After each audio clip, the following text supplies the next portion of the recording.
Hello, I'm Penny Thornton and I'm talking astrology. On this video, I'm going to be talking about the full moon in Aquarius on the 19th of August, but of course, I'm going to be talking about a whole lot of other things as well.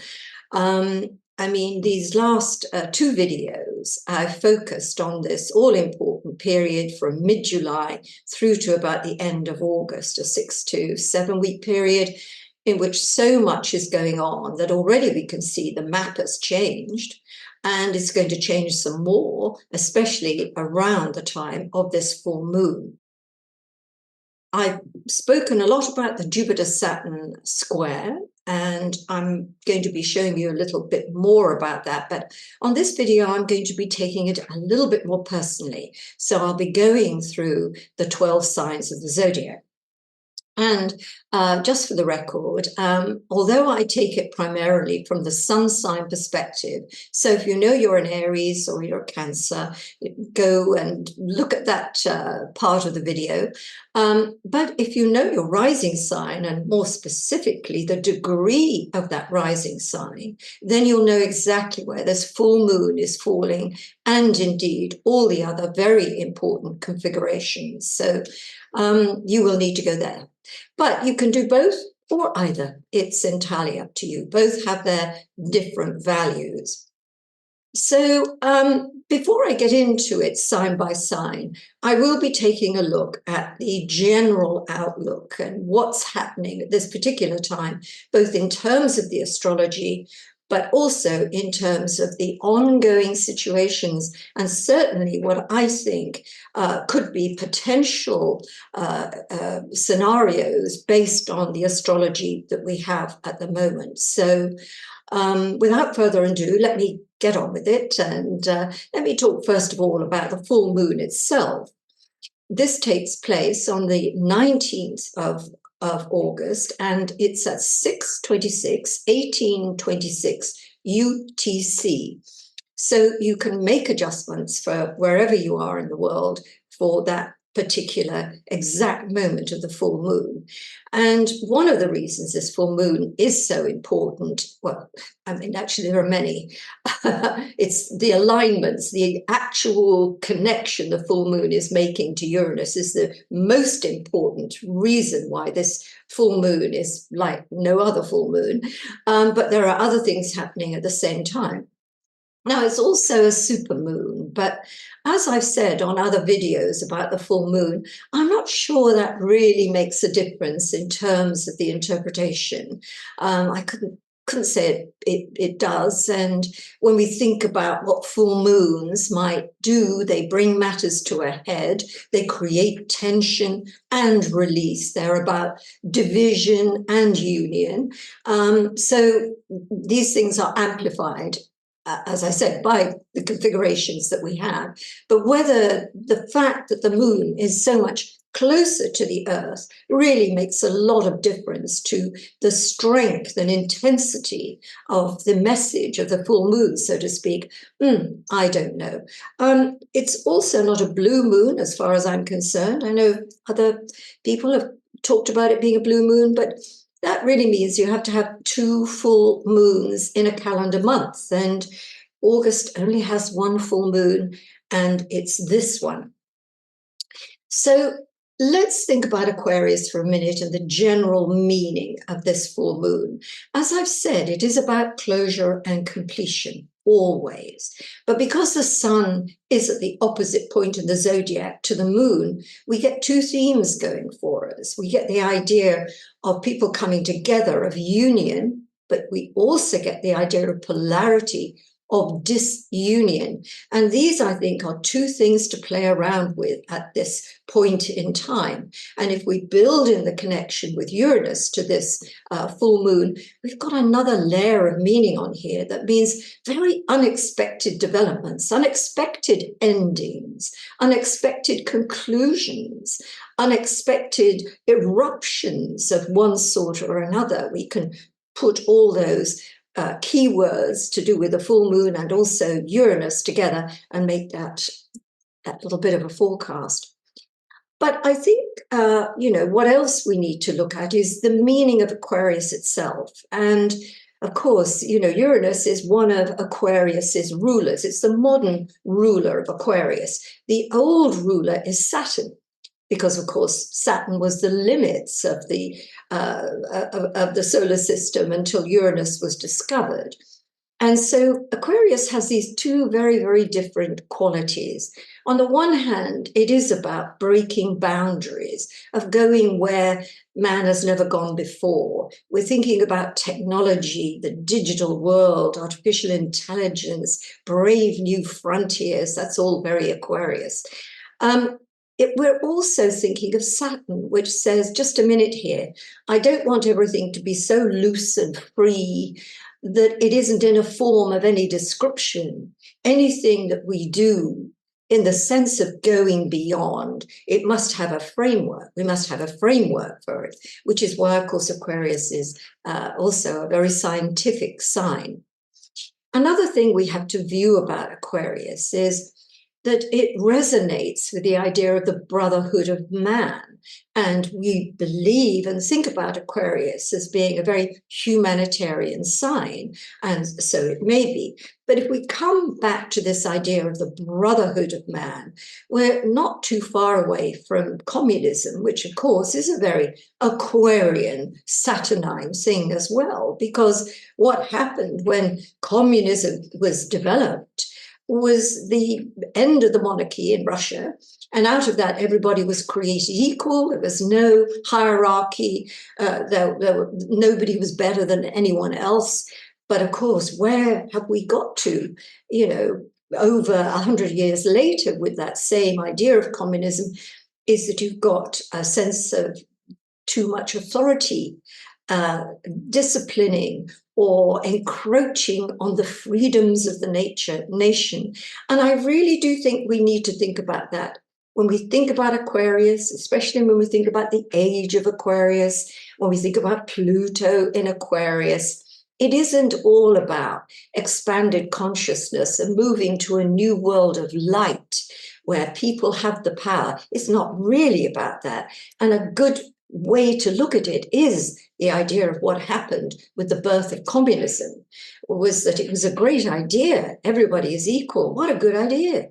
But of course, in practice, it didn't work at all, and you've ended up with very authoritarian, totalitarian systems. So that's very much worth bearing in mind. And it's also something worth bearing in mind when we look at the politics of the day, whether we're looking at Europe, whether we're looking at South America, whether we're looking at America, North America, that division between wanting to get things back to where they once were, which means exclusion and all those kind of things, versus the idea of freedom and equality. I mean, we're seeing it played out in so many ways, but we need to be real about Aquarius, because it isn't all light and fluffy butterflies and all sorts of beautiful super consciousness kind of things. It isn't. It's a lot more than that. Packs a powerful punch. But anyway, what should all of us think about at this full moon? Well, the full moon is a time of reflection anyway. When you think about what the moon is doing, it's reflecting the light of the sun.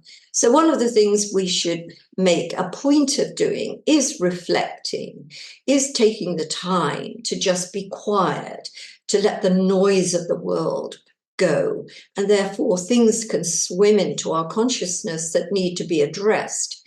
I mean, it is, of course, a possibility that we will have great awakenings from this particular full moon in Aquarius because of its square to Uranus, that there's that idea of the lightning bolt of awareness. And so that in a way, this idea of reflection is important, because when we process things that need to be processed, put away, then we are ready to be awakened and to put into practice what that awakening may mean. Now, other things that I think are important about the full moon is that it, of course, completes a 6-month cycle, which began at the new moon in Aquarius on the 25th of January. So if you think about events at that time, whether you want to look at global events or whether you want to think about what you did in your life, and you think, did anything new happen then? Did a new trend begin? Did I make a decision? Did I form a new relationship? Because 6 months down the line at the full moon, you're going to get a kind of period or a moment of appraisal or reappraisal. How well did it all go? How well is it going? Is this the end? Or is it the beginning of the end? Or is it a staging point at which things can move on to a very new level? And of course, this is often the case when we start a relationship with someone. For those first 3 months at least, it's all rather magical, isn't it? But then after 3 months, the reality sets in. We have to kind of figure out whether we really like that person or all the things we believe that person was really are there. And certainly by the 6 month stage, we're probably ready to say, you know what? I love you because of your faults. I love you in spite of your faults. Or, you know what, I just can't take this anymore. So there are those kind of responses to this particular cycle. And of course, if you're a Leo, we've had Leo rising, then you're much more likely to be responding to the sort of things that I'm saying. So before I take a look at the chart and the sort of nitty-gritty of the aspects, I want to have a sort of review and then a look at the possible scenarios that we might be looking to over the course of the next couple of weeks, a little bit beyond. Now, it's probably important to know that I'm recording this on Saturday, the 10th of August. And the reason I'm saying this is that, as I said, we're living in such accelerated times that a lot is going on. And by the time this video actually launches, all sorts of things could already have happened. And this is also because in astrology, although we love things being exact, and when we think about an exact aspect, the 2 planets, the 3 planets, whatever there are involved in a configuration, that they're at that exact moment, they're at exactitude. Wouldn't it be wonderful if then the event happened? We'd have such a clock, wouldn't we? We'd be able to do warnings and all sorts of preparations would be, we'd be able to, set our clock by it. But it doesn't work like that. What we find is that things start to have an effect way before that time, and they continue on after the event. And we can look at this in astrology when we think about what kind of orb we give an aspect. We usually give the more major aspects about 8 degrees of orb, which is when we look at the Sun and Mercury, Venus, and not so much Mars, means about 8 days in advance of that particular configuration being exact, it can start to exert an effect. With Mars moves a little bit slower than the Sun, Moon, Mercury, and the rest, Venus. So really and truly, we're probably, as I'm speaking, that whole, the fact that Mars is involved in this sort of alignment around the full moon is already happening. Now, if we think back and we think to around the middle of July period, and my video, the Ides of July, which is where I first mooted all the sorts of things that might happen. And of course, the Mars-Uranus conjunction on Donald Trump's midheaven, which was also connected to Algol, rather nasty fixed star to do with falling off your perch. And of course, we saw the assassination attempt. And then as the week went by, we saw the sort of high point of Donald Trump's sort of recent kind of, I won't say reappearance because he's always been there, but the real acceleration for him of his campaign to be president. We saw the pinnacle of that at his speech he gave on the Thursday when he announced his VP, J.D. Vance. But from that point almost, things began to deteriorate for him, first of all, because of the announcement by Joe Biden, just a week after that Mars-Uranus conjunction, stepping back and allowing Kamala Harris to step forward and take the reins of the Democrat Party with her as they went towards or are going towards the election. So that really threw a spanner in the works on the one hand, but it was also very interesting to me to think about. I often talk about the idea that life is a series of waves, and that when we're at the top of the wave, when everything couldn't be more perfect, things are going right, we can't stop them going right. At that particular moment that we feel that is the moment of the decline. And it's a little bit like the sun at its highest point at midsummer. At that very moment, it is beginning its decline. And I really thought that was very well kind of mirrored by what happened to Donald Trump in those 7 days at the time when he was there was the assassination attempt to the end of the Republican convention. That little pocket of time was the peak, and since then he's been on a decline. And I don't want you to think that I've got any skin in the game, so to speak. I mean, I'm just observing what's happening, and it is really reflecting the astrology. So before that, we've had all sorts of things going on with the Supreme Court in America. We've also had an intensification of the troubles in the Middle East.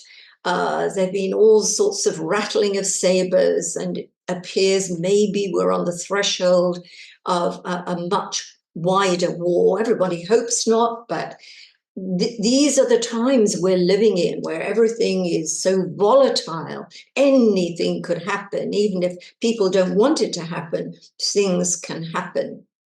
And we've also looked at the election in Great Britain that happened, and how Sir Keir Starmer has come forward, and the first thing he's practically had to do is face these protests on the streets of the United Kingdom.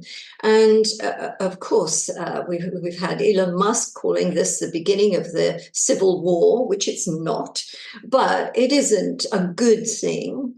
But again, we're seeing the reflection of all this volatility, that people are stirred up, that people are on the streets because they feel stirred up. And again, that's something that is continuing. We haven't ended that. It hasn't stopped.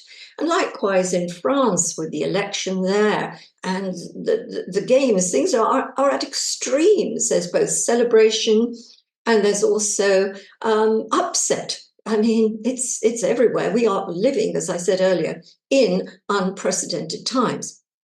But if we move forward to this full moon period, and I will take you through some of the important aspects around this time shortly, but the thing I want to refer to is that at the same time as this full moon, although it is the day before, technically, Sunday rather than Monday, we have a Mercury-Uranus square. Well, of course, Mercury is retrograde at the moment, and it is going back to a point it was before. And the point it was at before was the 21st of July.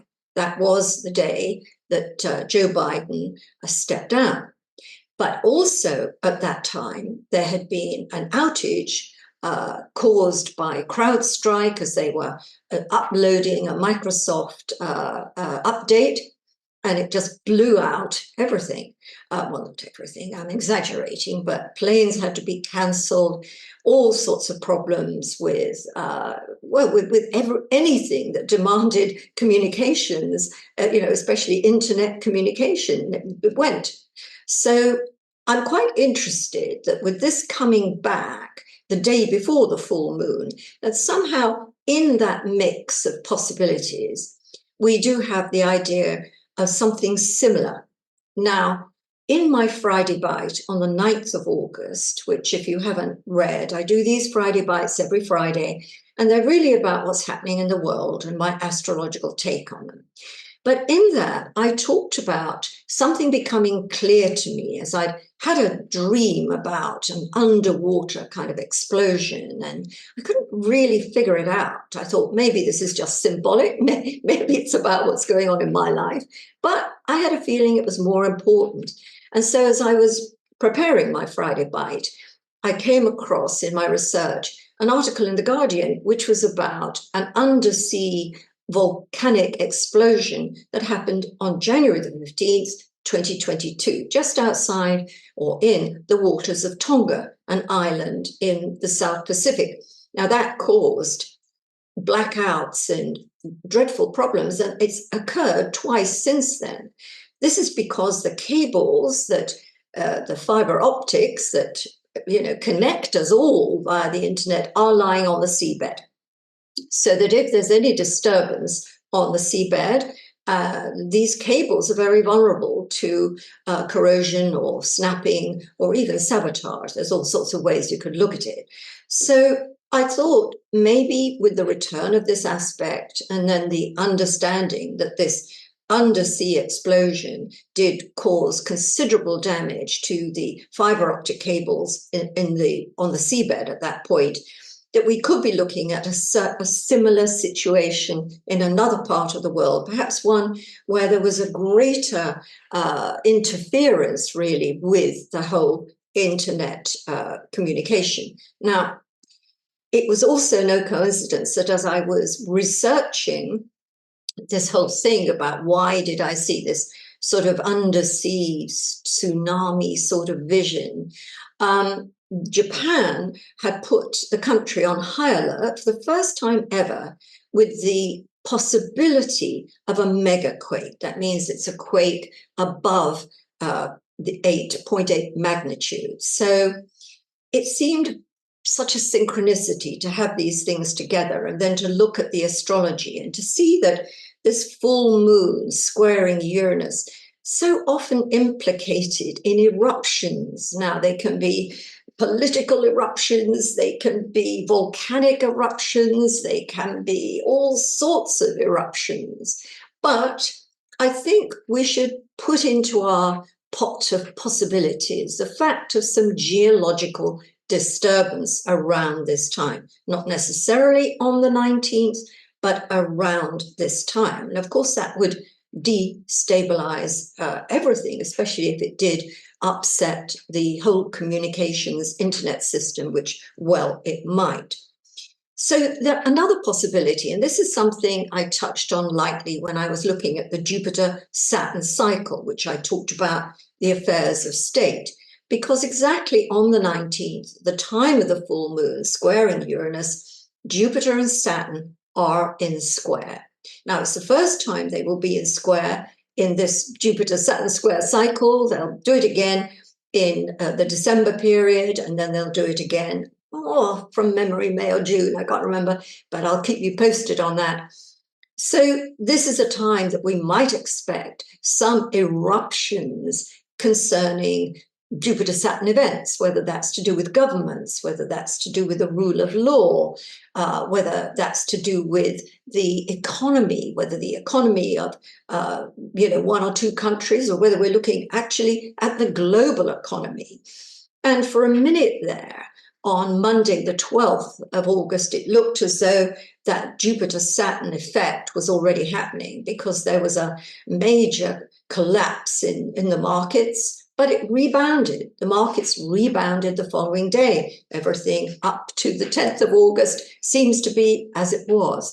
But we can't rule that out, especially as Uranus is in Taurus, and Taurus has a lot to do with things that provide structure for the state, for the world, which of course includes the economy.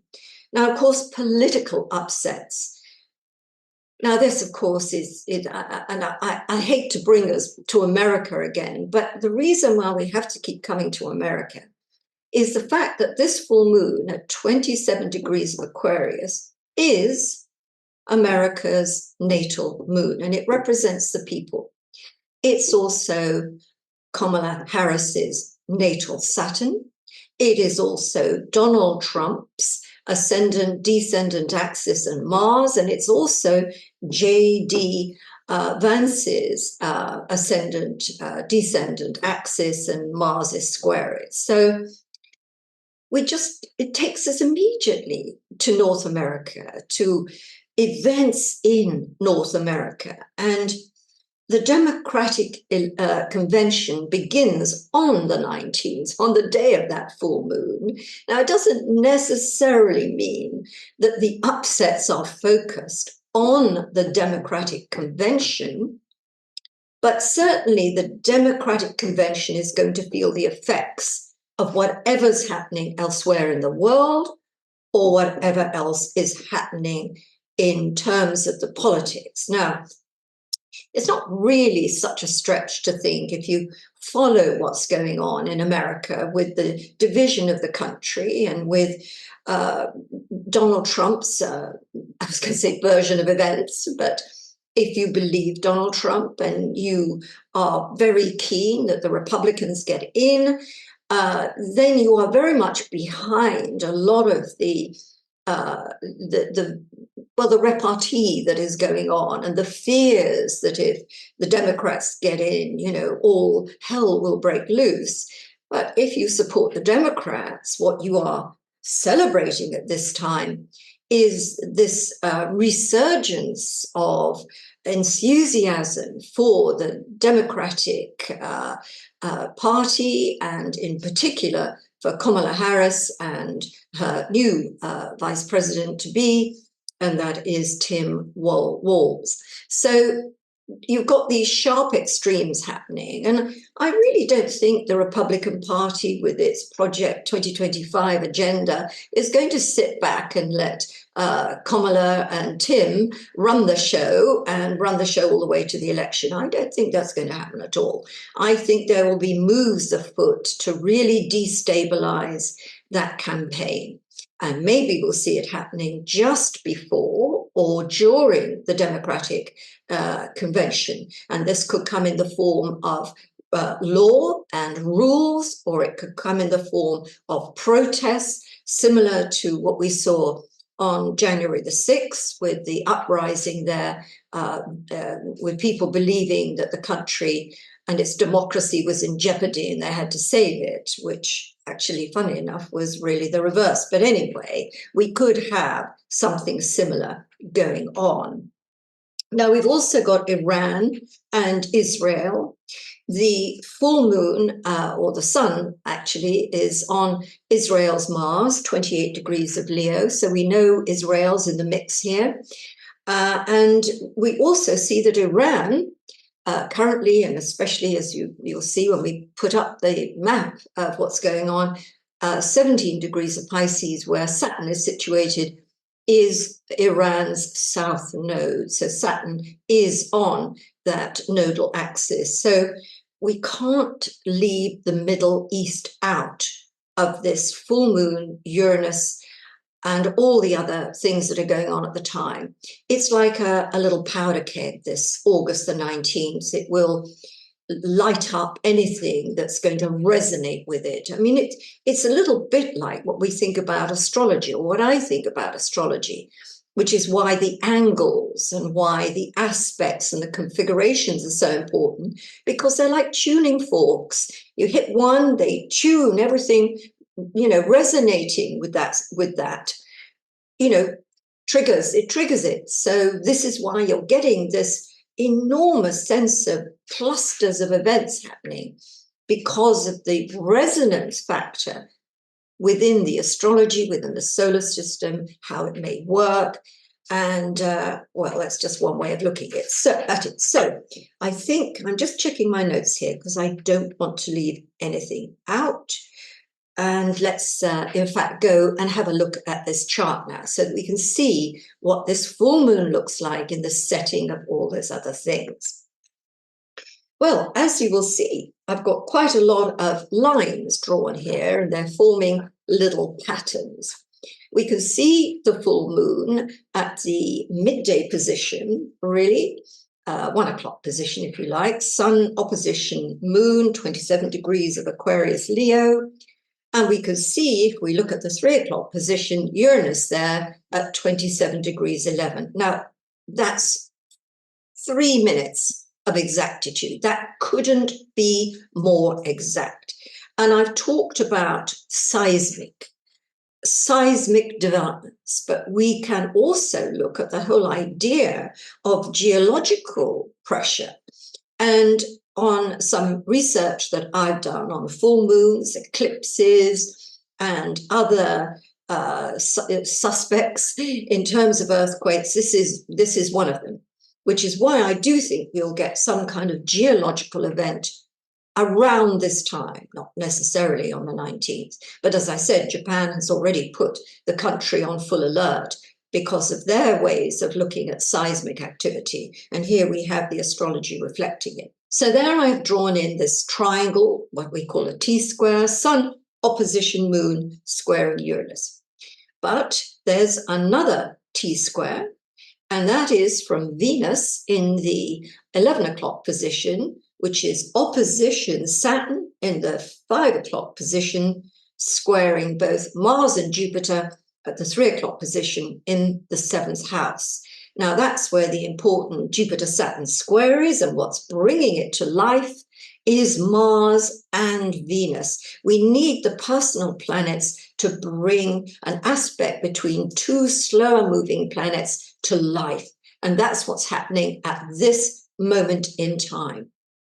But there's a third important configuration here, and that is the Sun and Mercury, because Mercury is close to the Sun, is in conjunct Pluto and in conjunct Neptune. So that forms what we call a finger of fate. But hey, guess what? It's not just a finger of fate. It's another configuration completely, because the Moon is at the center point of that, opposing the Sun. So this idea of a yod configuration turns itself into another. It is called a boomerang, and I quite like that. The idea there's a boomerang effect, whatever happens, it comes bouncing back. And I think that's a good way of looking at what this configuration means.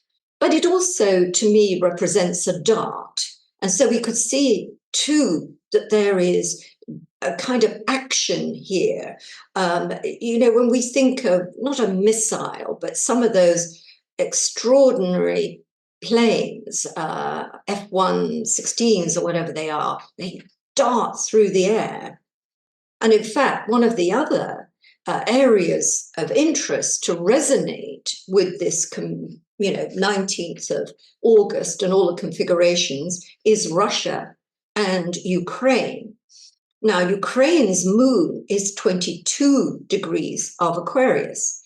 And there's also a stellium in Leo, Jupiter, Mercury, Venus, between 25 and 28 of Leo. So they're right in the lines of this huge configuration. Russia, too, with its ascendant-descendant axis at 25. Leo Aquarius, that too is in the mix, and they've even got an MCIC axis at Scorpio Taurus, with I think Venus and Pluto are near there as well. So we've got Russia and Ukraine triggered here. So is this an all-important strike, or is it an all-important point at which everything changes? Now, we all want peace. We all want things to end. We all want this horrible, horrible war in Ukraine to come to an end.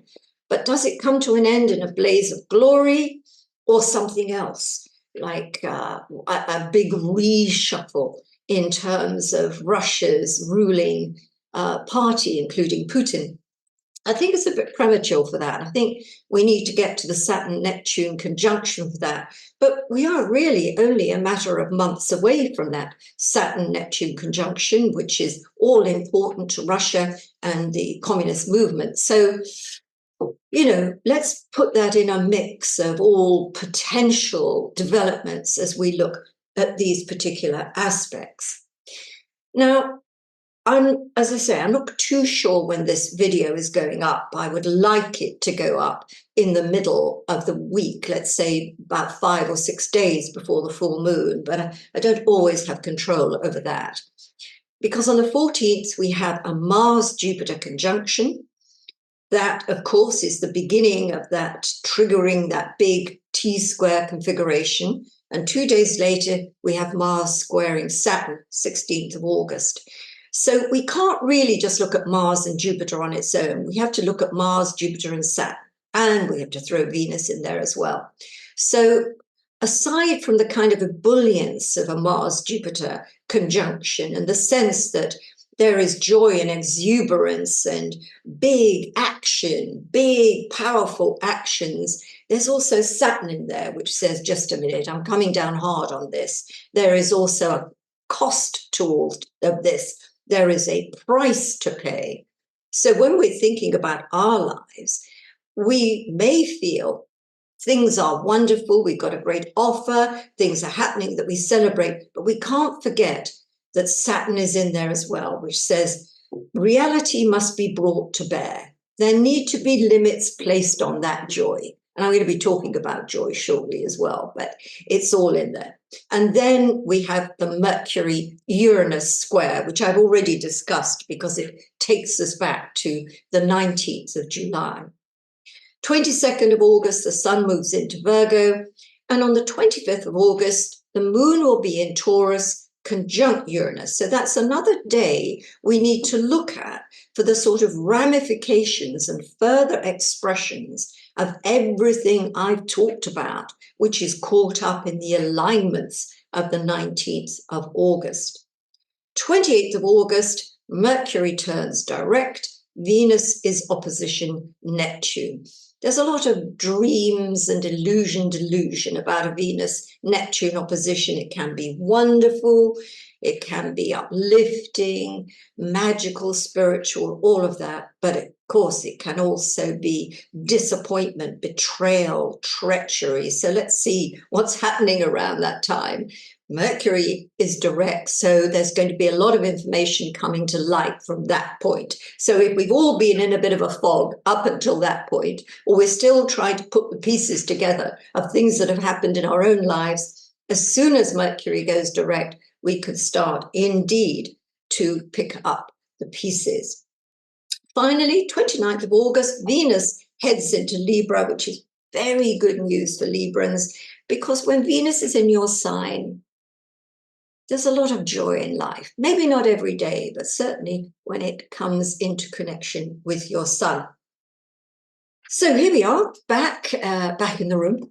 And I'm going to take this now sign by sign so that you will all have a kind of personal view of all of this that's happening. And as I said earlier on, you can take it from your sun sign perspective, if that's all you know. But even if you know more than that, the sun sign is often very revealing. The perspective you get from the sun sign, the sun being the center of our solar system, the sun has its own perspective, if you like, on all these alignments. It's very well worth taking it from that point. But we can also look, if we know exactly where our ascendant is, what degree of the sign it is, then we can fit in all these configurations exactly where they belong. So let us start with Aquarius, because of course the full moon is in Aquarius. Now, for you, Aquarius, the moon being in your first house is very personal. And anything that happens around the full moon is going to be taken very personally.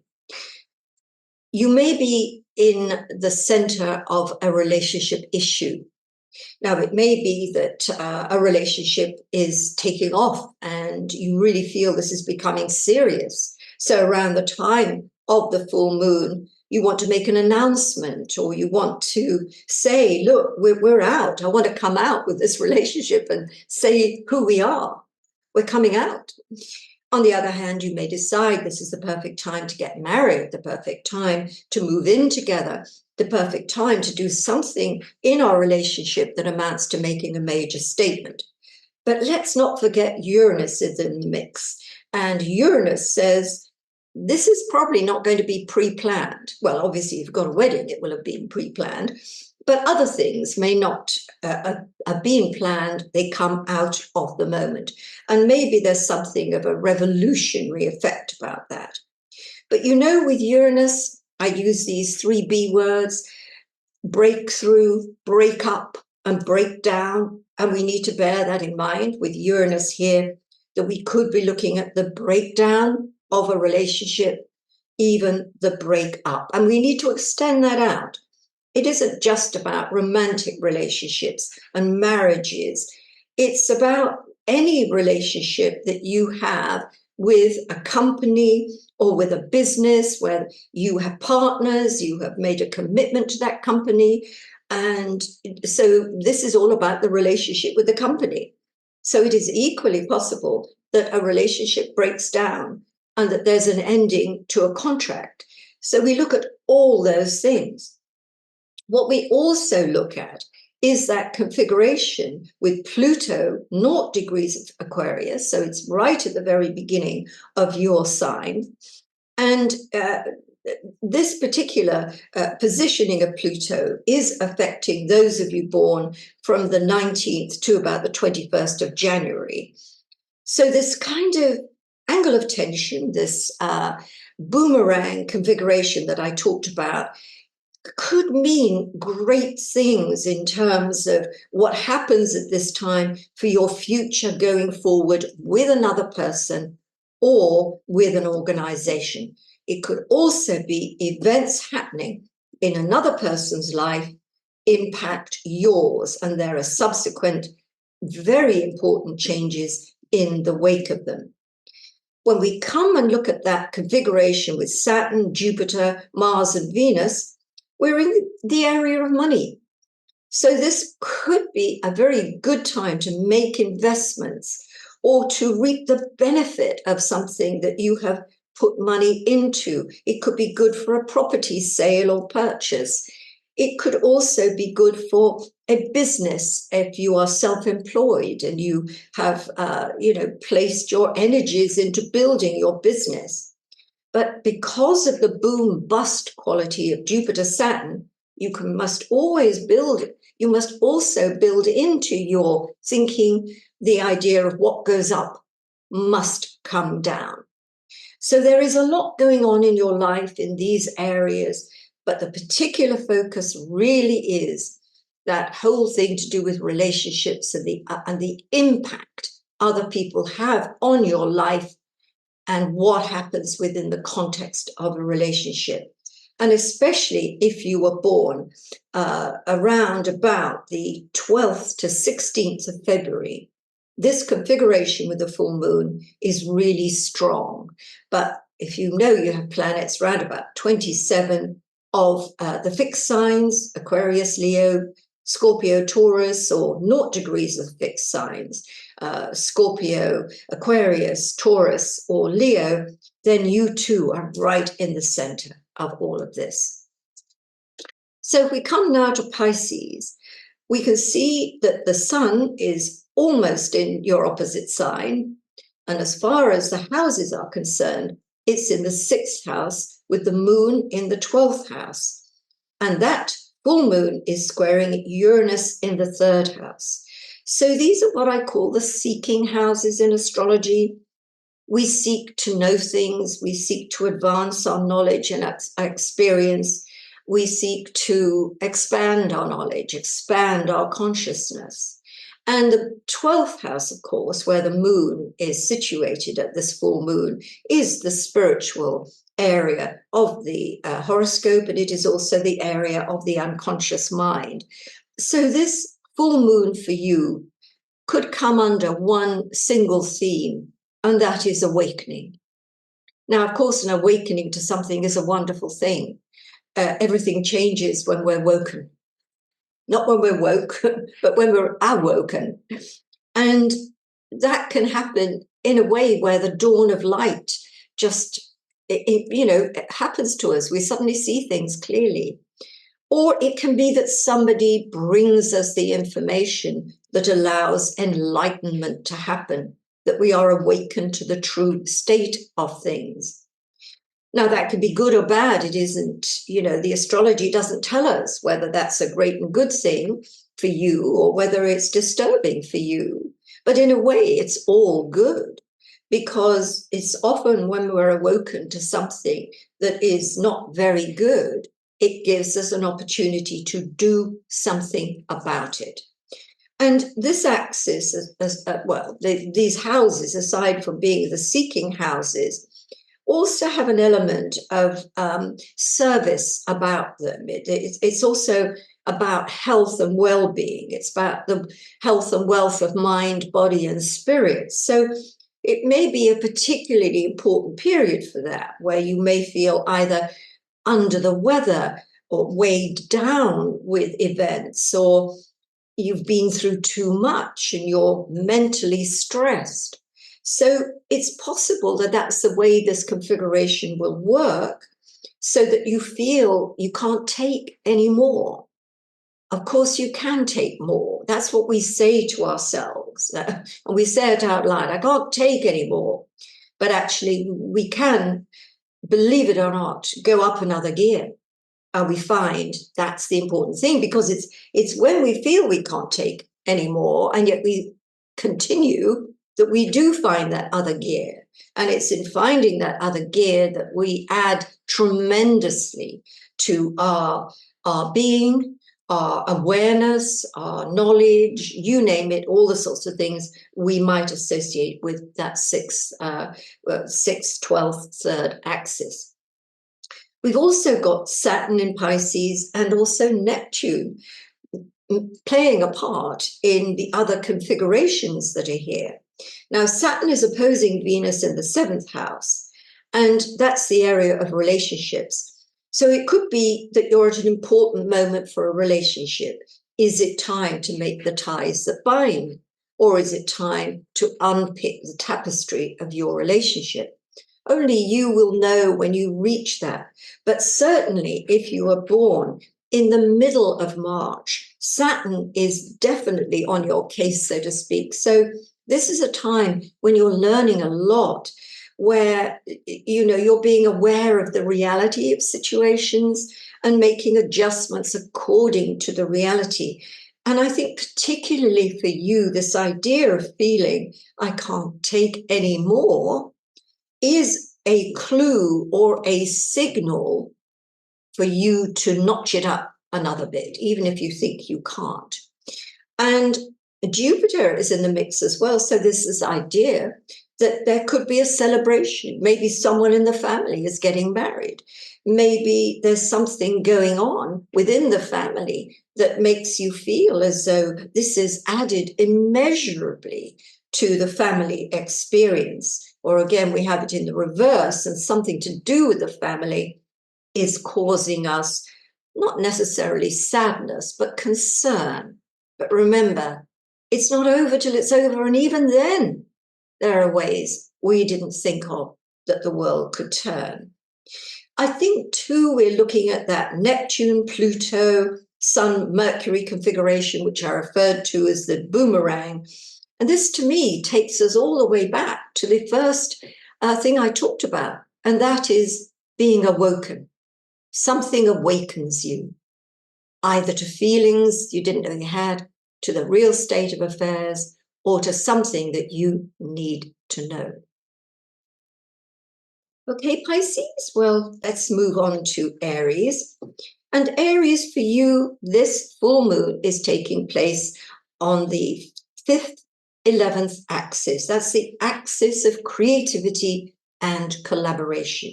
And if we just look at the full moon on its own, on this 5th, 11th axis, we're looking about bringing something into being. It could be the end of a gestation period. Now, of course, everybody thinks of gestation periods as, you know, a baby. It takes 9 months to go from seed to fully developed baby. And so maybe that's in there. Maybe a baby is to be expected.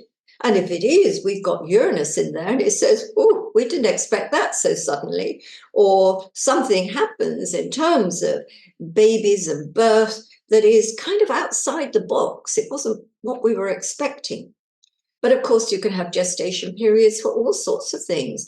You can have a gestation period for a love affair where it's just beginning. And I talked in reference to that about in the beginning of my video about things starting in January in the sense of a relationship. And so 3 months later, your eyes are open to that person. And 6 months later, it's like, oh, can I really live with this? Or yes, I love this person regardless. So that could be in there as well. And there could be unexpected developments linked to a love affair, maybe an unexpected proposal or some other unexpected development that actually means the link is broken between you. There are also business enterprises, and this idea of collaborations definitely comes into business enterprises. So maybe you've been preparing for a launch, for instance, or maybe something is in preparation and it will be launched further on. But it could also be that something that has been in preparation now experiences a change. Something comes into it and you think, oh my goodness, we have to go back and redraw. We have to go back to the drawing board. And I think that also is borne out a little bit by the Venus opposition Saturn squaring Jupiter and Mars. There is a sense of reality coming in, or some kind of spanner in the works, especially in relation to a collaboration that now needs to go back and rethink it. It may be financial, it may be because somebody is unwell, somebody is pulled out of an event or a collaboration, and that you really have to think outside the box in order to keep the event or the production, the collaboration going. And in fact, it might, at the end of the day, turn out to be better than it would have been otherwise. But of course, at the time, we don't necessarily enjoy being sent back to the drawing board. And that's very much in there with the Venus in the 6th house, Saturn in the 12th house, and the Jupiter-Mars conjunction. What I also feel I have to say to you, Aries, is that with this volatility, and you know how outgoing and frank you are, fearless you are, which is to be applauded. Sometimes you do put your foot in it, and sometimes you do go off on one before you've really thought, should I do this? Do I really need to do this? And I would urge you to be thoughtful about your actions in this time period, but especially on the full moon. You can't bring back a sped arrow. You can't bring back a spoken word. Don't let off any verbal fireworks. That's all I'm saying. But on the other hand, let's hope the sparks fly in much nicer and warmer directions. Taurus, well, of course, Taurus, Uranus remains in your sign.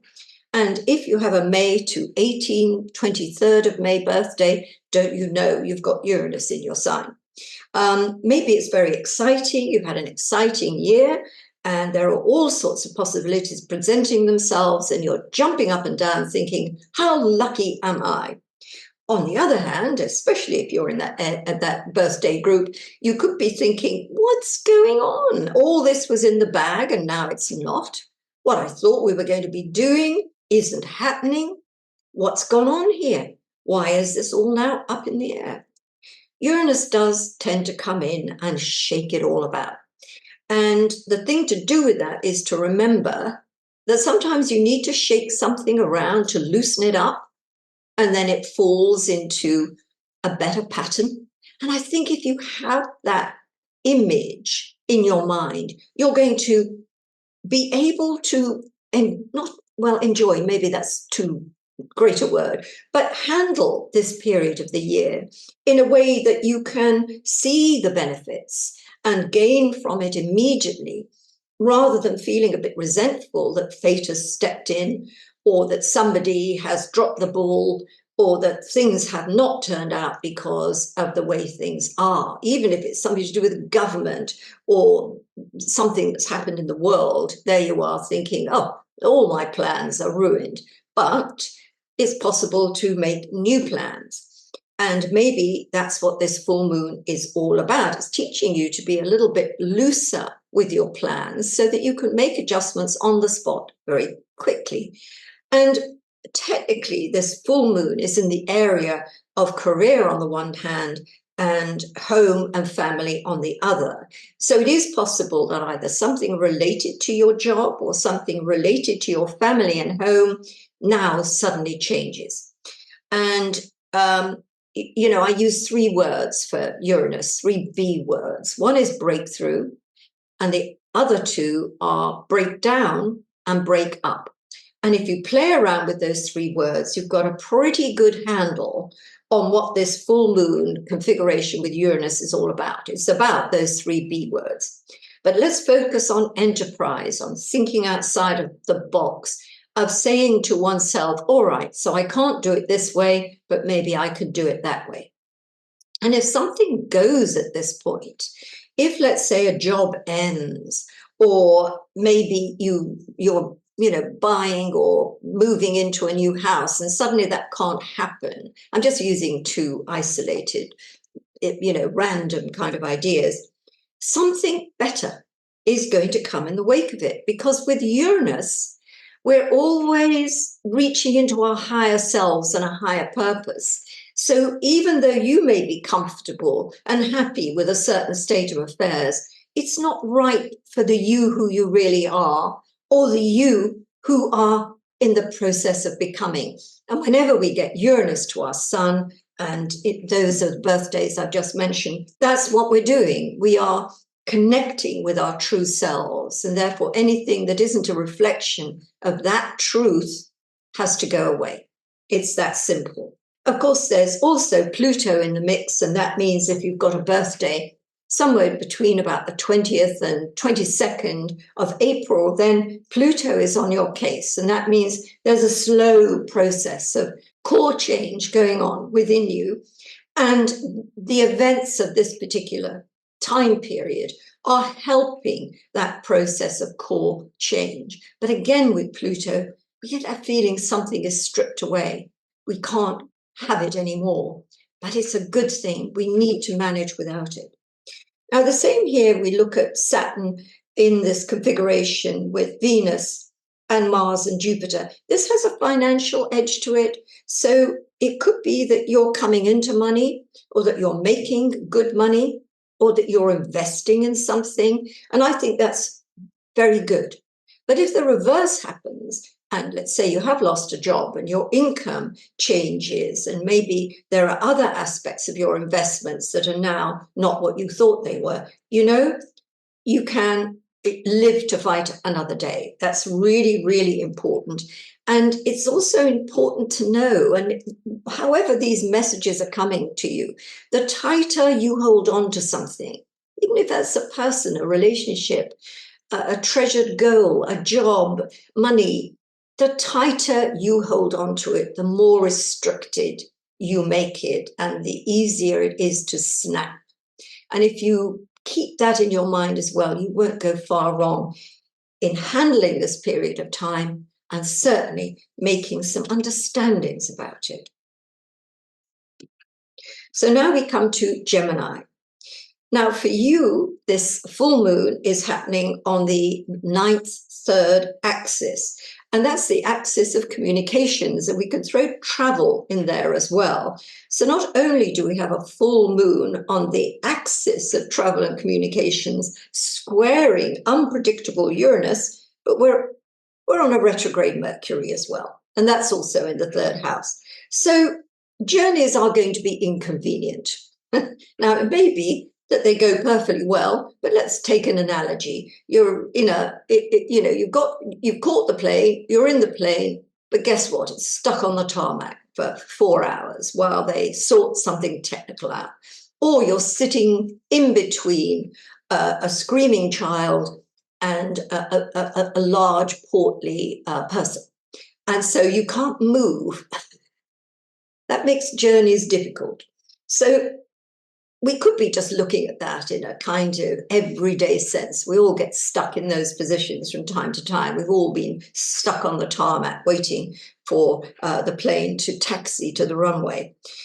But it's a little bit more important than that, because if we look at what journeys are taking us from one place to the other. So the whole idea of a journey and where we come to as a destination is a little bit more important on this full moon. This means the journeys and trips you have planned around this time serve a bigger purpose. They're going to educate you. They're going to make you think about life, your place in the world, your priorities, your future. That's the purpose of the journey. But of course, we can make a journey in knowledge. We can be studying something. We can be learning a new skill. We could even be dealing with the courts and bureaucracy. That's a journey. So these journeys are important, and they have an unexpected end. Why do they have an unexpected end? or an unexpected element to them, that's because Uranus is squaring that full moon. And that's always about the unusual, the different, I didn't think that would happen. That's what that Uranus is doing there. So the idea of closure and completion with this full moon, which means you may be signing a document or signing a contract, it's happening in an unexpected way as well, or the circumstances that will happen from that signature on paper will be what you didn't expect. So, it is what it is, and we can't prepare for what we don't know, can we? We can't. But it's nice to feel relaxed about it and to not be too tight and fixed about our expectations. Roll with the punches, let it evolve. But for you, of course, it's this other aspect, Saturn opposition Venus squaring Jupiter Mars, that's a little bit more important because Jupiter is in your sign and is conjunct Mars. So especially if you have a birthday round about the 4th to 9th of June, this could be an extraordinary time for you. All sorts of good things could be happening. And maybe you're feeling empowered or joyful, because that's what Jupiter does when it's on our case. We sort of feel wildly optimistic and we have faith in things. Our belief system is supported and we feel like being adventurous, exploring, whether we travel the world, whatever we may do. But hey, guess what? Saturn's in that mix, isn't it? Venus opposition Saturn square Jupiter Mars. So there's a cost. Something is a price. There's a price to pay for your joy. There's a price to pay for the experiences that you're having. And it's important to remember that, whether you're thinking about, well, I'm going to do this today because I want to do it. Buyer's remorse. That could kick in later. But also, I think, have realistic expectations, even about the most promising offer or the most promising relationship. That's really very important. To a certain degree, the full moon itself is in quite a good place, I would say, in your solar chart. But really, the volatility involved at this point in time is sure to create some kind of upset. It's not the end of the world, but maybe you're going to have to rethink something or reappraise your view of someone, or review where you thought you were going, something. Okay, Gemini? If we come to Cancer, the full moon is in the 8th house and the sun in the 2nd house. So we're on the financial axis of your solar chart, squaring Uranus in the 11th house. So straight off the bat, I'd say if you have a business enterprise that you are responsible for, it's your business, there's going to be a development at this time that changes, what you thought was going to happen. It changes everything. Now, it could be a good thing. It could be an investment. Someone's backing you, and that opens a whole new set of possibilities that are great and good. On the other hand, the reverse could be the case, and somebody could pull out from your enterprise, and that will leave you thinking, where do I go from here? It's a good idea to be careful with money at this time. I mean, Cancerians normally are very careful with money. But of course, we can all have investments, and we listen to, if we're lucky enough to have a broker, and we listen to what the broker says about, oh, this is a marvelous investment, only to find out that, no, excuse me, on this full moon square Uranus, something tanked. And so can you prepare for that? Not really, because you have to have an attitude when you're investing money in that you can afford to lose it. So if you're a little bit anxious about money at this time, and it is before the full moon and before anything has happened to the markets, it might be a good plan to make things a little bit more secure for yourself, because I know how important money and security are to you. But of course, there's some things we can't do anything about. And it's quite possible that you get some kind of inheritance now, or some kind of settlement. Remember, the full moon is about closure and completion. So a settlement might be, very welcome. And maybe it happened sooner than you expected. And the amount that you get isn't what you expected. But I think too, because this is also the relationship area of the chart, there could be tensions in a relationship at this time.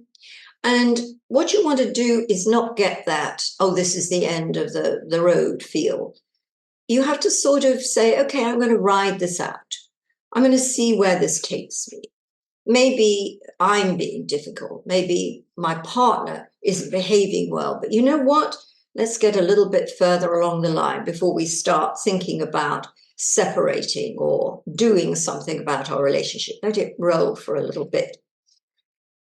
But I think, too, there's something about enlightenment and awakening with this full moon, and maybe being awoken to the reality of someone, whether that's someone you want to be with. The light's gone off and you think, oh, my goodness, I have feelings for that person.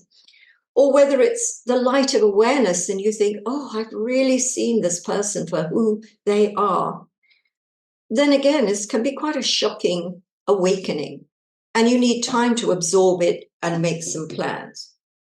The arrangement with Saturn opposing Venus, squaring Jupiter and Saturn, brings the seeking houses into the midst. So we're looking at journeys and understandings and education, learning curves, whether they're literal, you're learning something, you're on a study course, so you're learning how to do something. On the other hand, a journey may prove to be a source of education. The places you travel to will be a source of education. And maybe, too, the whole experience of travel, the whole experience of immersing yourself in a different world or a different language or a different culture, that's going to have effects on your future. You may decide to do things you never thought of doing before because of your exposure to different cultures, different climates, different situations, or what you are learning. There's a lot to be gained from all of that. But remember, this is a period in which everybody, to a certain extent, is experiencing a lot of volatility in life, a lot of things going on. So maybe that too is in there, that judgment about other people is not necessarily okay. You have to wait a little while before you can really reach that judgment and say, yes, I definitely arrived at that conclusion. Okay, Cancer. If we come to Leo now, of course, Leo, the sun is in your sign, and who knows, it may be your birthday on the 19th. And if it is your birthday on the 19th of August, what a year ahead you are going to have. The solar return, the chart that we set up for the return of the sun to the exact position it was at birth, the solar return chart, that will have all these planetary alignments in it. It's a small view of the totality of your year. So is it about change? Is it about revolution? Is it about exploration? Is it about learning? Is it about relationships? Is it about money? Is it about jobs? Is it about new enterprises? Yes, it is. But in a small way, around this time and on the day, you've got a small little picture of what the year may be like going forward. And given that this video is going to be up and you will have the benefit of looking at it before the 19th comes along, it is a very good plan to say to yourself, look, I can't control everything. Like King Canute, I can't control the waves. I can't control the weather. I can't control other people. I just can't do it. That doesn't actually mean I've got no power, because you have the power of self-control and you also have the power of free will. Those are your superpowers. So keep looking at those as superpowers so that you act in the right way, so that you do the right thing and you think through your actions before you destroy something or make things more difficult than they really need to be. Now, of course, we're on the relationship axis when we look at the sun in the first house and the moon in the seventh house. So it could be that you are celebrating a coming together. You and another person are signing on the dotted line, whether you're going into business together, whether you are signing a contract for some other reason, or whether you're getting married, or you're having some kind of commitment ceremony. So you're binding two lives together. And with Uranus involved, the consequences of this union cannot be predicted. It will be different from what you thought it was. Now, there can be other ways this happens, that suddenly someone could propose and say, hey, why don't we get together? Why don't we do this? Why don't we become a union, a unit? That too will come out of thin air, and that's where the surprise element is. But we can turn all this on its head and say, at the same time, that Uranus B word, breakthrough, break up, break down, can also be very present. And so relationships can break up and break down very easily on a setup like this. Now, it doesn't mean it's broken up forever necessarily, but it will give you pause for thought, you and your other half, because whatever has caused this upset, whether it came out of left field or whether it had been simmering for a while and it erupted, it needs to be examined. You need to process it and then make a decision. But it may be the healthy thing to do, to say, look, we're better not together than we are together. Remember, that full moon is about union and disunion. So there are two poles there that we need to look at, and it's going to be different from Leo to Leo. But especially if you have a birthday from about the 16th to the 21st of August, then I think a lot of what I've said should really, really apply to your life. Now, the other configuration, Venus opposition Saturn, squaring Mars and Jupiter, that's in what I call the survival houses. So it's to do with money. It's to do with your belief systems. It's to do with the things that make you feel secure and stable. It's the scaffolding upon which you can build your life. So to have tension in these areas is neither bad nor good. It may mean that events allow you to stabilize, to find more security and stability, whether that is to do with finances, whether it's to do with collaborations, or whether it's to do with investments. But the reverse can be the case as well, in that you may feel that you're not very secure, that things now maybe if you've got investments, you can see they're being depleted for some reason. Maybe the house market is falling. Maybe the investments you have aren't as valuable as they once were. Or maybe you spent money out on something and you're not very happy about it. You've got buyer's remorse. So there's lots of ways to look at how this configuration on the survival, security, stability houses are, that can mean you're either in a position of strength or in a position to strengthen your security, or you are being exposed to the fact that it wasn't secure, it isn't stable. So steps need to be taken in the wake of all of this to right that wrong. Okay, Leo? So let's come to Virgo now. And Virgo, for you, the sun is almost in your sign, as I showed you when we looked at the chart. In 3 or 4 days, the sun is going to enter Virgo. But it's still in the 12th house. Mercury is still in the 12th house. So if you feel you're in a bit of a fog, that things really aren't as clear as they should be, and that you are confused, well, there's a reason for that. In the 12th house, we're not always sure about what we think, what we feel, what's really going on. It's a time of transition. We have to sort of wait until events have gathered momentum, or there's more information to hand so that we can see what we're really looking at. And then we can make a decision, and then we can get our head out of the wool bag, so to speak. But of course, it's an enriching time as well when the sun is moving through the 12th house. It's a time when we can repair our mental, physical, and spiritual batteries. And so time spent in retreat, if you're lucky enough to be able to get away from it all, or to spend more time meditating, resting, sleeping, dreaming, that's all very enriching, and it's helping our health overall, physical, mental, and spiritual, to repair itself. Now, this full moon may have an impact on something to do with your system. So that can mean your health system, your body, but it can also mean the sort of organization, the way your life runs. So it may be that an event happens and it throws your routine out. But there's a purpose to that, because maybe you need a new routine. Could it be that a job ends at this time? That's going to throw out your routine.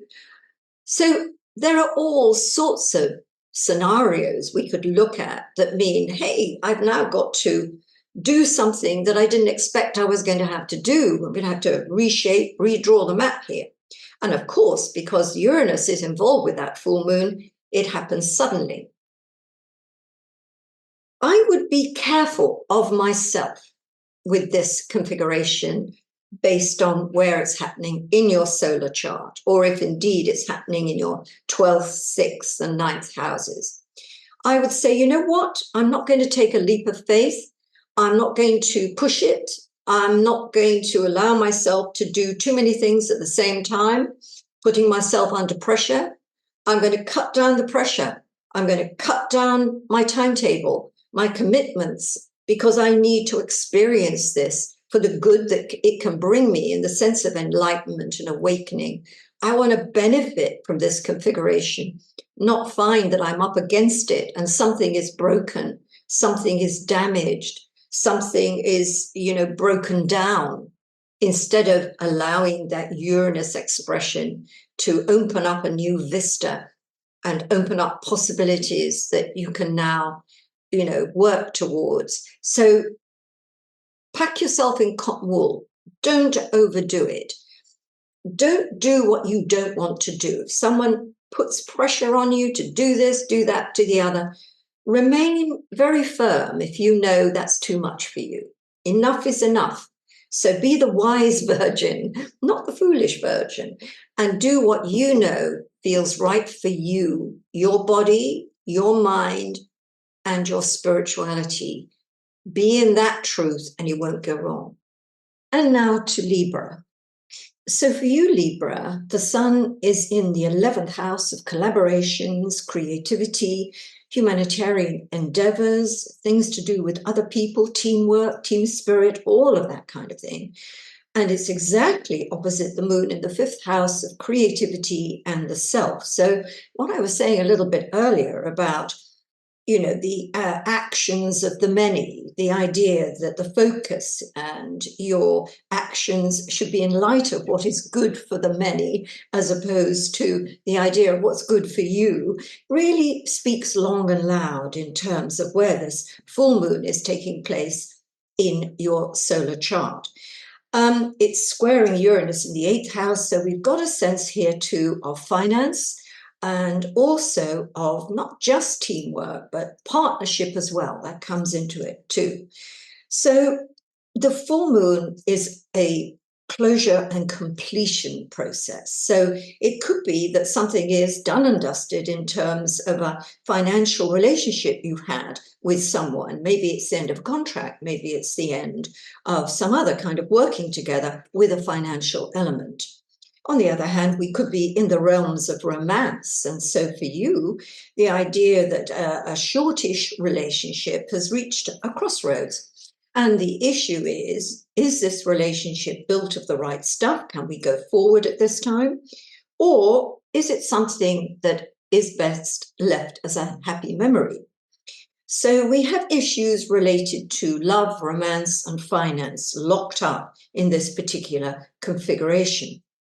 But of course, there are all those other things going on. Venus opposition Saturn, Venus being your ruling planet, squaring Mars and Jupiter in the ninth house. And the ninth house is really about going beyond. It can be to do with travel and going the distance in those terms. But it's also looking further ahead, you know, the things that amount to your long-term, long-range plans, if you like. So with Venus opposition Saturn on that axis of responsibilities, work, duties, all sorts of things that have to do with what makes your world go round. And most of us work. I mean, even if you don't have a job per se, there's that sense of what we do to make our days run smoothly, whether it's, you know, housework, whether it's dealing with the kids, whether it's just creating an environment in which we can live and work. So the fact that we've got Venus opposition Saturn here squaring Mars and Jupiter could be a bit of a crisis about, you know, am I living to work or working to live?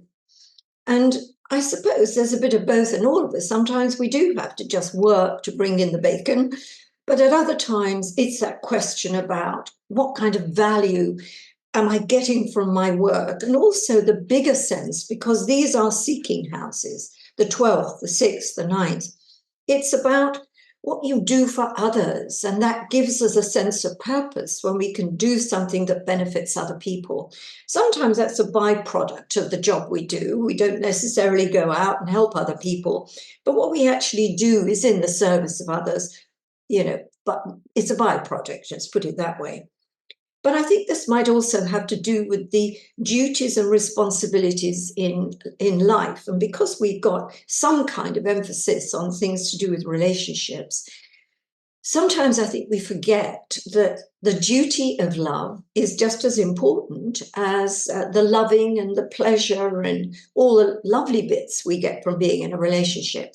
That sometimes things of a dutiful nature are done in service of a relationship. And maybe that's an issue at this time.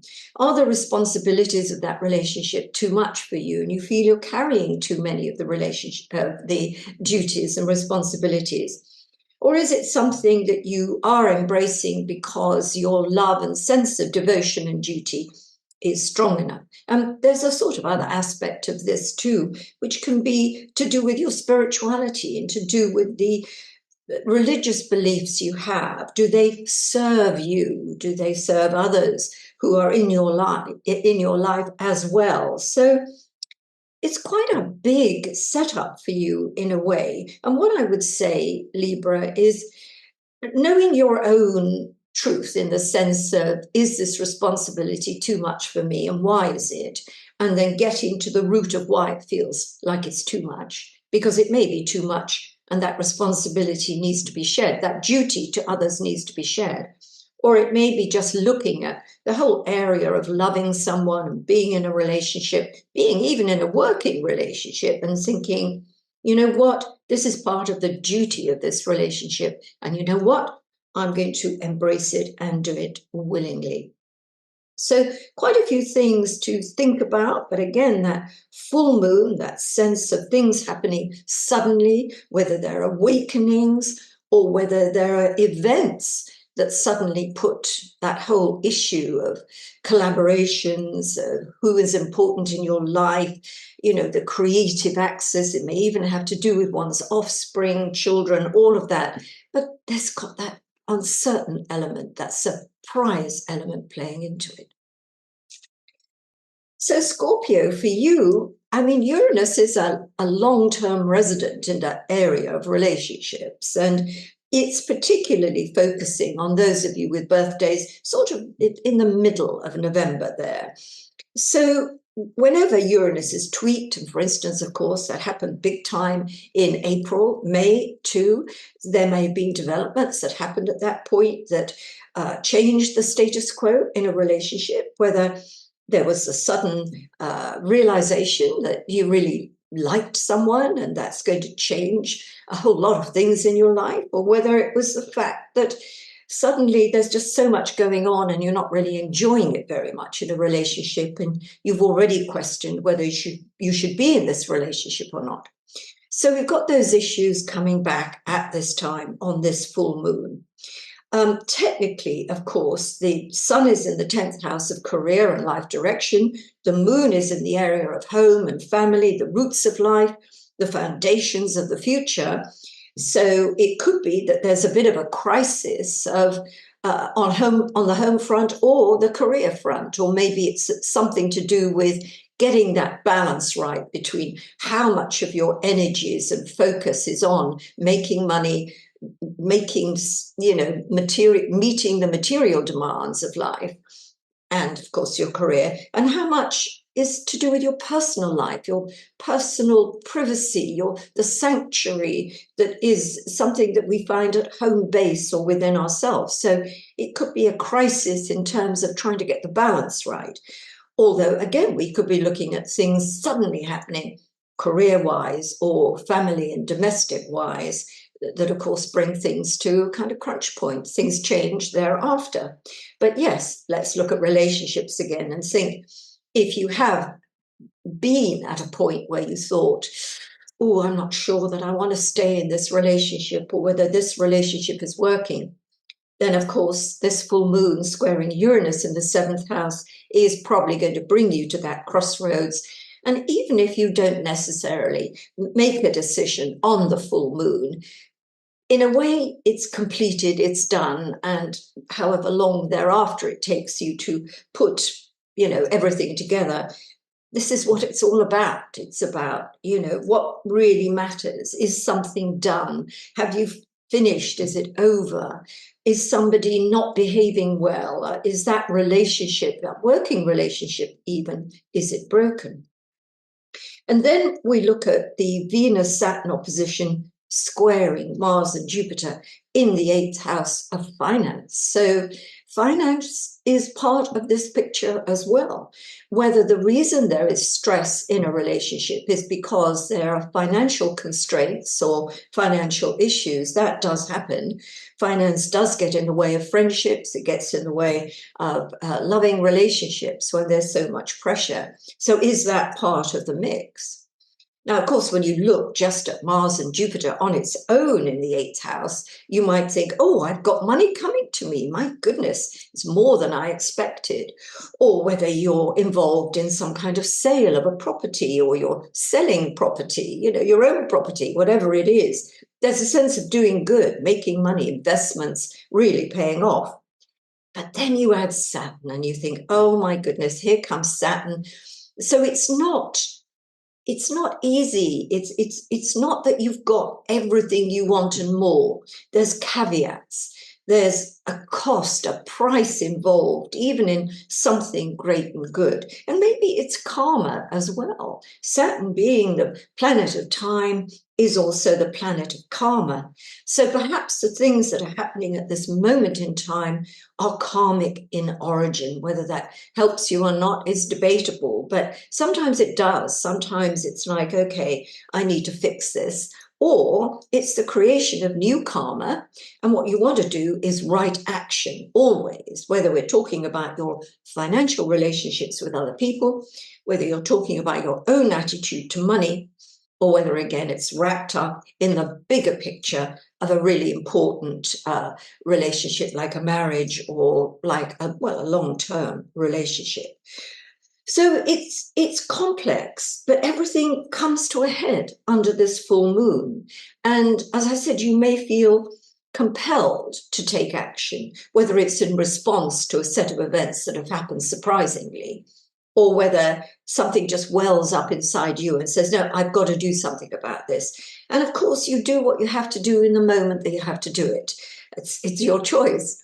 But I would think, unless you have to do something in the heat of the moment, it's better to allow everything that's come up to the fore, even if it's events out there in the world that are suddenly impacted on your life or the way you're looking at your life. give it a few days, give it a couple of weeks if necessary, the whole of that waning cycle before you say, you know what, I'm definitely doing this. As you know, it's a powerful time for everybody. So even if for you, things do seem as though they're handleable and they're part of what's going on in your life, nothing new, certainly around and about you, there are going to be all sorts of things. And maybe that's going to make an impact on you too. So, Sagittarius, this full moon for you, sun in the 9th house, moon in the 3rd house. These are seeking houses. This is also the axis of travel and communication. So usually when we get a full moon, this idea of closure and completion sort of marks the end of a journey. And of course, it can be a metaphorical journey. You've been going through a process of preparation, getting all the little pieces of a project together, and it's done, it's completed. And it's interesting because at this time, of course, certainly in the UK, all the results of A levels are coming out. So it's almost like the work is done. You've taken the exam, and guess what? Now the results are in. So if they are coming in at this time, given that this full moon is also square Uranus, there are going to be some unexpected results. You didn't expect that, whether it's unexpectedly good or unexpectedly not so good. Thereafter, there are going to have to be all sorts of new plans. And of course, you can have other things besides learning, actual physical, mental learning things on a course, on an exam, skill set completed, whatever it is that reflect this particular full moon. It can be a journey you've been on with another person, or a literal journey. You've been away in a different place, and so you're coming back home. Or maybe what's going to go on at this time is another kind of journey. You've made the journey to here. Now a new journey begins. And maybe that journey is marked by a journey in miles, every bit as much as the idea of a kind of experiential journey.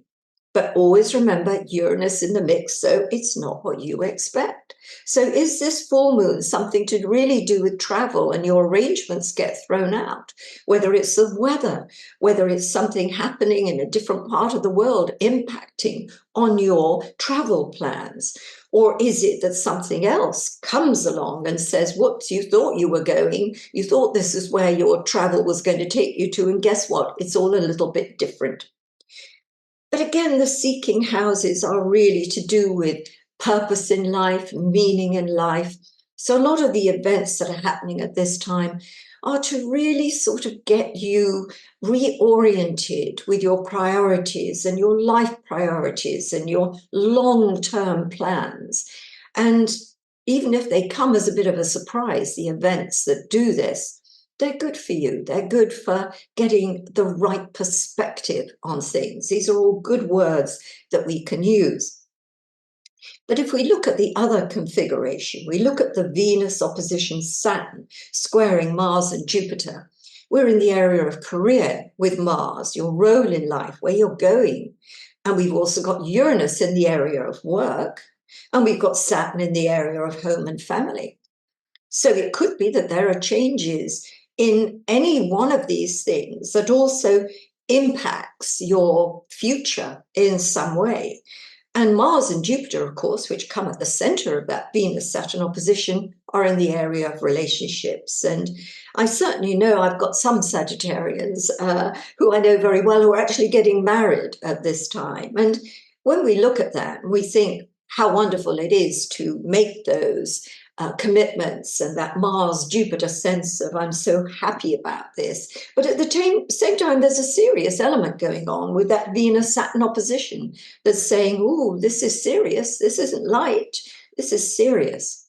Or is it that something else in one's life, happy as it may be, is also happening at the same time as something that's a little bit more concerning and difficult, whether it is of a career nature or a family nature. It's all involved in this very, very complex setup that we have at this time. And remember, as I have been saying, although this is the big day, the 19th of August, remember, be elastic about the dates and think about what's going on at this time, just before that full moon or just in the wake of it. Important times generally, Sagittarius. So finally, we come to Capricorn. And Capricorn, for you, this full moon is occurring on the axis, the financial axis of the horoscope, but it's more than that. It isn't just about money. It's about, your self-worth and also the worth of relationships, whether those are financial relationships or other kinds of relationships. It's all about value. Are you getting value for money? So we could look at that in terms of your investments. If you're lucky enough to have investments, are you getting value for money there? Or is it time to, reconfigure your investments? Is it about the sale of a property or the sale of some property? And is that going to be a surprise to you that either there is much more money in that than you thought, or is it that there's much less than you thought? And as you know, I've been talking about this Jupiter-Saturn square and, the possibility that there is going to be quite a lot of economic volatility here. Does that mean some of your investments have lost value, or maybe they've gained value? So that could be in with this full moon. But let's think about value in another way. It's the value we place on ourselves, the value other people place on us. When we're in a relationship, are we getting full value? Is that person giving us what we're giving them?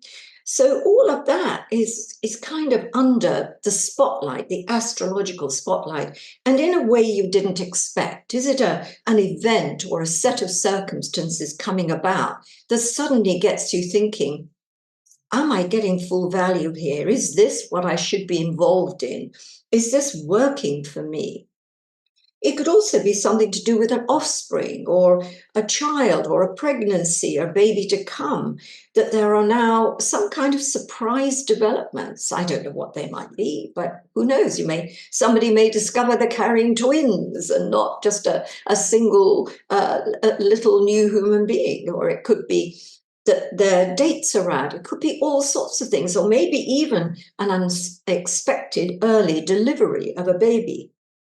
But again, let's tie it back to finances and think, is this also something unexpected going on that's going to make a difference to your financial position? But one last thing I want to say here, you are not your money, Capricorn. However much money you have, or however little money you have, whatever your assets you have or you don't have, you know what?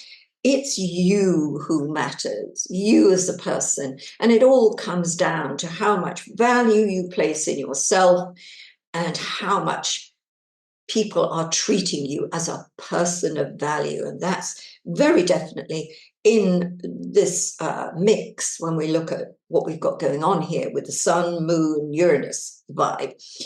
So the other one, which is Venus opposition Saturn, Saturn being a ruling planet, squaring Mars and Jupiter, this is more to do with purpose in life. This is more to do with what are you doing? It's actually, funnily enough, come back to value again. But the idea with your work, are you satisfied? Are you feeling that your work is good work? Are other people benefiting from the work you put in? Or is it a case of, I feel I'm wasting my time. I'm not doing what I want to do. I'm not really, I feel I want to be more to other people. I want to do more to humanity, whatever it may be. And that may be something that comes up at this time and is worth pursuing, even if you can't fix it overnight. But it's also about responsibilities. And I've said this to one or two of the other signs who've got this Saturn, Venus, Mars, Jupiter configuration, and it's involving the sixth house of work and well-being and life pursuits and the meaning of life even, and how much purpose there is in here. And one's responsibilities come in here. I mean, I think we can accept that we have a responsibility to ourselves and we're ready to meet that responsibility. But when we start to think about the responsibility we have to other people, whether it's the daily duties we do for others, or whether it's the duties and the responsibilities we have to one other person in a working or marital relationship, is there too much of a responsibility? That's a question that could be raised here. Are you doing too much? And therefore you're feeling undervalued. We come back to that again. Or is it that you need to have a different attitude to the responsibilities you have? And, I do talk about savor, this act of kind of work that we do as part of our spiritual journey that must be willingly taken on, because the devotion to one's duty, the pleasure one gets out of work just for the sake of work, can be part of your spiritual path. So this may be something to consider if you feel a little bit weighed down by your responsibilities and your duties that in a funny kind of way don't seem to be going anywhere or doing anything. Well, actually, yes, they are, because it is the act of doing, the act of savor, the act of service that is in and of itself a purpose. So I hope that covers all of that, Capricorn. My conclusion. So again, when I do these long videos, they're journeys in themselves, and but in a way, it's always focused on what is the big theme that I'm talking about. What are the things I need to leave you with, in a sense, as this video comes to an end? What is it that I want to leave you with? And it's really about these configurations again, and to have these three mega configurations occurring at the exact time makes it an unprecedented set of alignments. And these things happening at the same time tend to indicate that these are really, really important developments that we're going to see out in the world. And let me take a look at this map again. Let's have a look at these configurations and see the one that I'm most interested in. It's not just about the full moon squaring Uranus, but if we look at the sun opposition the moon, it's also part of another configuration that looks like a dart. I've outlined that there in green. So I've already examined that and talked about, the action of a dart, even in connection with the F-116s, the idea that they're flying through the air. So this configuration, like a boomerang coming back to you, is also about events. There's a sense of justice here. There's a sense of biting back. And, we see this really in terms of Ukraine and Russia, and we see it really in terms of what's going on in America with the Democratic Party getting its mojo back. And that focus is on Kamala and Tim Walz. And so we have this idea of the boomerang effect coming back. And looking at the literal kind of way a boomerang works is implicit, really, in what we're looking at this time astrologically. And it took me to the idea of what a lot of people are talking about at the moment, and a lot of people who are in my world, if you like, and they're talking about the shift, the new consciousness coming in and all of that. And what I want to say is that there was very, very definitely a sense of things moving fast and definitely shifting around the time of Biden's step down and the rise of Camilla and all these other things. It's almost like it was a feeling we could all sense. But what I think needs to be explored a little bit more and maybe understood in another way because it can seem as though when we're talking about a new consciousness coming about, it's almost as though the consciousness is there, it's arrived for us, and we just need to be awoken enough to be able to step into it. And I think that almost becomes something that makes you feel, oh, maybe I'm not awakened enough to recognize this. I'm not good enough to step into this new consciousness, where I want to kind of look at it in another way and think about what I would call not the collective unconscious, but the collective consciousness. The idea that everything that's happening at the moment is being absorbed by us all, the impact of all the big events going on wherever they are in the world, and all of that going into the collective psyche. But of course, it's happening to us and our individual psyches as well. But we have a link to that collective consciousness. And so in two ways, the collective consciousness meets us and comes to us every bit as much as the two-way traffic from our experience feeding back into the collective consciousness. And this, in a way, is why things are changing too, and that we can think and sense that dynamic going on. And that's the way I kind of prefer to look at it. So, and when we look at these powerful configurations, we could say that these are the signature on that momentum that we have going right now. And it is a momentum. And I suppose the last thing I want to say is still in reference to all of this, but it's something about the joy. When we hear Kamala and Tim sort of talking about, let's get the joy back. And it is palpable in a way. And it's something that I have said on other videos in my conclusions, this idea that, yes, there are serious things. Life is a serious business, but that doesn't mean we can't find joy and we can't express joy. And for instance, if you go into some religious practices, ashrams, wherever you care to, think about it, and you think about the joy that's present, the laughter that's present in religion, as opposed to the seriousness of, religion. It's the joy that is generated by that lightness of spirit.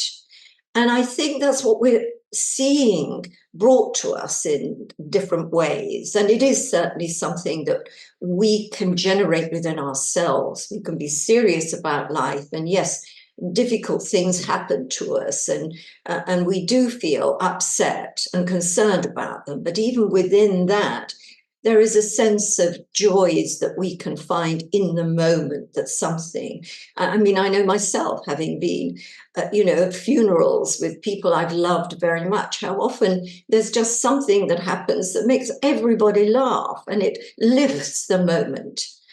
It relieves it. And yes, the final few words I want to say on here is all about the joy, is finding the joy in our lives, in ourselves, and contributing from our own consciousness to that collective consciousness of joy in amidst all the other uncertainties and turbulence that's going on at this time.